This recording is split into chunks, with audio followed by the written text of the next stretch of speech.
انشاءاللہ تبارک و تعالی اللہ پاک کی عطا سے آپ کو حضور سیدنا شیخ عبد القادر جیلانی رحمۃ اللہ تعالی کی خصوصی مدد ملے گی، آپ کی خصوصی نظر عنایت ملے گی، آپ کی مدد کو پہنچے گی، آپ کی غیبی امداد آپ تک پہنچے گی، اور آپ خود حیران ہو جائیں گے کہ یار کس طرح انہوں نے آپ کو پریشانی سے نکالا ہے، آپ کی تنگی کو، آپ کی آزمائش کو۔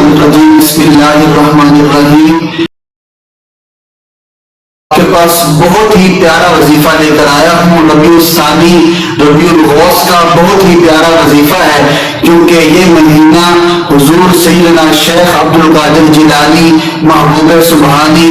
پیر لاسانی آپ رحمۃ اللہ تعالی علیہ کے ساتھ نسبت رکھنے والا مہینہ ہے۔ اس مہینے کے اندر آپ کا عرس مبارک منایا جاتا ہے، اور آپ کی نسبت سے ہی جو ہے آج کا وظیفہ ہے، آپ کے ساتھ متعلق آج کا وظیفہ آپ کو بتانے والا ہوں، آپ کا عطا کردہ وظیفہ آپ کو بتانے والا ہوں۔ تو وظیفہ آپ نے کیسے پڑھنا ہے اور اس کی کیا فضیلتیں اور برکتیں ہیں وہ سب آپ کو بتاؤں گا آج کی ویڈیو میں۔ تو آپ سے ریکویسٹ کرتا ہوں کہ ہمارے چینل کو سبسکرائب، لائک اور شیئر کرنا نہ بھولیے گا، اور ویڈیو آخر تک دیکھیے گا، اور ویڈیو شیئر بھی کیجیے گا، دوستوں کو بھی ضرور بتائیے گا تاکہ وہ بھی ان اسلامک مذاہب سے فائدہ اٹھا سکیں۔ تو آج جو آپ کو میں وظیفہ بتانے والا ہوں اس سے پہلے آپ سے ایک خاص بات کرنی ہے۔ وہ بات کیا ہے کہ ہمیں سب سے پہلے معلوم ہونا چاہیے کہ جو ہم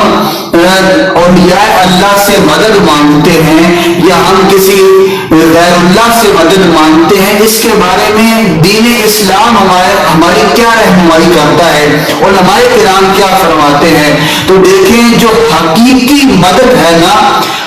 ذاتی مدد ہے، وہ صرف اللہ تعالیٰ کے ساتھ نسبت رکھتی ہے، یعنی حقیقی طور پر، ذاتی طور پر بنفس نفیس اگر کوئی مدد کر سکتا ہے تو وہ اللہ رب العالمین کی ذات ہے، اللہ وحدہ لا شریک کی ذات ہے۔ اس کے علاوہ کوئی ذات ایسی نہیں کہ جو حقیقی طور پر، ذاتی طور پر ہماری مدد کے لیے پہنچ سکے یا ہماری مدد کر سکے۔ ہاں، وہ ذات کہ جو اللہ رب العالمین کے علاوہ ہے، اور اللہ پاک نے اسے یہ طاقت عطا فرمائی ہے،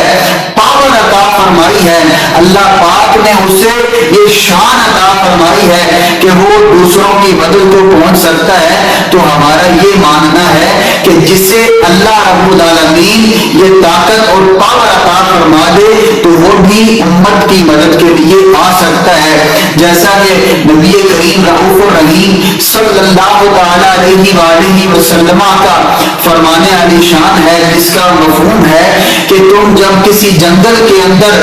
گم ہو جاؤ، راستہ نہ پاؤ، تو پھر تم اللہ رب العالمین کے بندوں سے مدد مانگو اور یوں کہو کہ اے اللہ کے بندو میری مدد کو پہنچو، اے اللہ کے بندو میری مدد کو پہنچو۔ تو اللہ کے نبی صلی اللہ علیہ وسلم کے فرمان سے یہ پتہ چلتا ہے کہ ہم اللہ رب العالمین کے علاوہ بھی لوگوں سے مدد مانگ سکتے ہیں۔ اس کی وجہ کیا ہے کہ جس سے اللہ رب العالمین یہ شان اور طاقت عطا فرما دیتا ہے کہ وہ دوسروں کی مدد کو پہنچ جائے، تو پھر ہم ان سے بھی مدد مانگ سکتے ہیں، مدد طلب کر سکتے ہیں، اللہ کی عطا سے جن کو یہ شان حاصل ہوتی ہے۔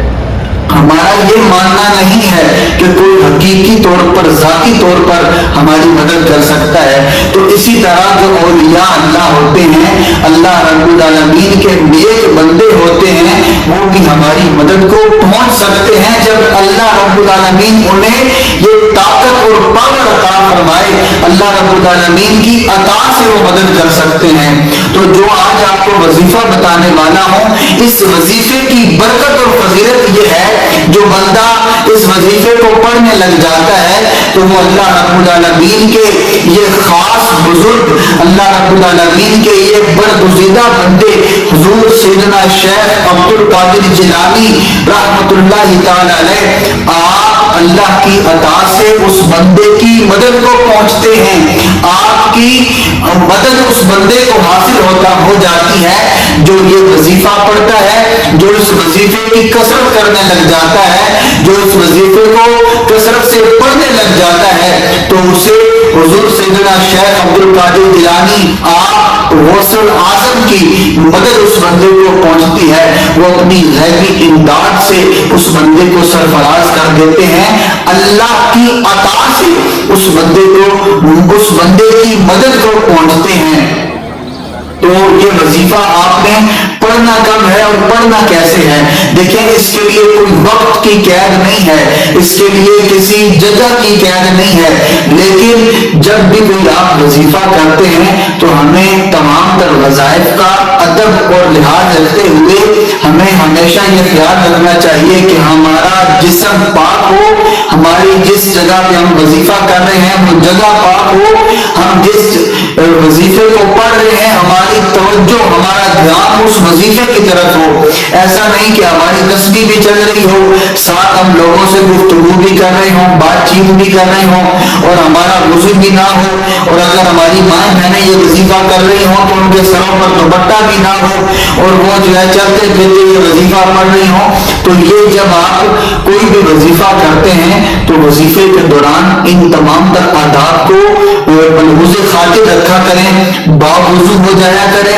کسی مقدس مقام پر جگہ پر بیٹھ کے وظیفہ کیا کریں، تمام تر آداب کا لحاظ رکھتے ہوئے بغیر کسی سے گفتگو کرتے ہوئے وظیفہ کیا کریں۔ تو جو وظیفہ آج آپ کو بتا رہا ہوں، اس وظیفے کو پڑھنے کے بعد آپ اللہ رب العالمین کی بارگاہ میں دعا کریں اور پھر حضور سیدنا شیخ عبد القادر جیلانی رحمۃ اللہ علیہ آپ کی بارگاہ میں استغاثہ کریں، اللہ رب العالمین کی بارگاہ میں جو وسیلے سے دعا کریں، انشاءاللہ تبارک و تعالی اللہ پاک کی عطا سے آپ کو حضور سیدنا شیخ عبد القادر جیلانی رحمۃ اللہ علیہ کی خصوصی مدد ملے گی، آپ کی خصوصی نظر عنایت ملے گی، آپ کی مدد کو پہنچے گی، آپ کی غیبی امداد آپ تک پہنچے گی اور آپ خود حیران ہو جائیں گے کہ یار کس طرح انہوں نے آپ کو پریشانی سے نکالا ہے، آپ کی تنگی کو، آپ کی آزمائش کو، مصیبت کو دور فرمایا ہے، چونکہ آپ ہی فرماتے ہیں کہ اگر میرا مرید مشرق میں ہو اور میں مغرب میں ہوں اور اس پر کوئی آفت آ جائے، مصیبت آ جائے تو اللہ پاک کی عطا سے میں اس کی مدد کو پہنچتا ہوں۔ تو آپ رحمت اللہ تعالی علیہ اللہ پاک کے بہت ہی برگزیدہ بندے ہیں، اللہ پاک نے آپ کو بڑی شان عطا فرمائی ہے، بڑا مقام و مرتبہ عطا فرمایا ہے، تو اللہ پاک ہم سب پر اپنا فضل و کرم عطا فرمائے۔ آپ یہ الفاظ جو وظیفہ آپ کو بتا رہا ہوں، یہ وظیفہ جو آپ اسکرین پر ملاحظہ کر رہے ہیں، یہ الفاظ آپ میں 101 مرتبہ کسی بھی وقت، زوال کے وقت کے علاوہ کسی بھی وقت بیٹھ کر تنہائی میں باوضو باادب ہو کر یہ پڑھ لینے ہیں اور پھر دل و جان کو حاضر کر کر اللہ پاک کی بارگاہ میں دعا کرنی ہے۔ حضور سیدنا شیخ عبد القادر جیلانی رحمۃ اللہ علیہ آپ کی بارگاہ میں استغاثہ کرنا ہے، انشاءاللہ تبارک و تعالی ضرور اللہ پاک کی مدد آپ کو ملے گی۔ یہ الفاظ آپ ملاحظہ کر لیں توجہ کے ساتھ، انہی الفاظ کو بغیر کسی غلطی کے آپ نے پڑھنا ہے۔ اللہ پاک ہم سب پر اپنا فضل و کرم عطا فرمائے، ان الفاظ کی برکت سے آپ اللہ پاک کی اور حضور سیدنا شیخ عبد القادر جیلانی رحمۃ اللہ علیہ آپ کی مدد کو خود ملاحظہ کریں گے اور اپنی پریشانیوں کو دور ہوتا دیکھیں گے۔ اللہ پاک ہم سب پر اپنا فضل و کرم عطا فرمائے، ہماری تمام تر تنگیاں اور پریشانیاں دور فرمائے، اپنے نیک بندوں کا صدقہ ہم سب پر اللہ پاک اپنی رحمتوں کے دروازے کھول دے۔ مزید ایسے مذاہب سیکھنے کے لیے ہمارے چینل کو ضرور سبسکرائب کریں، لائک اینڈ شیئر کریں اور دوستوں کو بھی ضرور بتایا کریں تاکہ وہ بھی اسلامک مذاہب سے فائدہ اٹھا سکیں۔ ملتے ہیں اگلی ویڈیو میں، تب تک کے لیے اللہ حافظ، جزاک اللہ خیر۔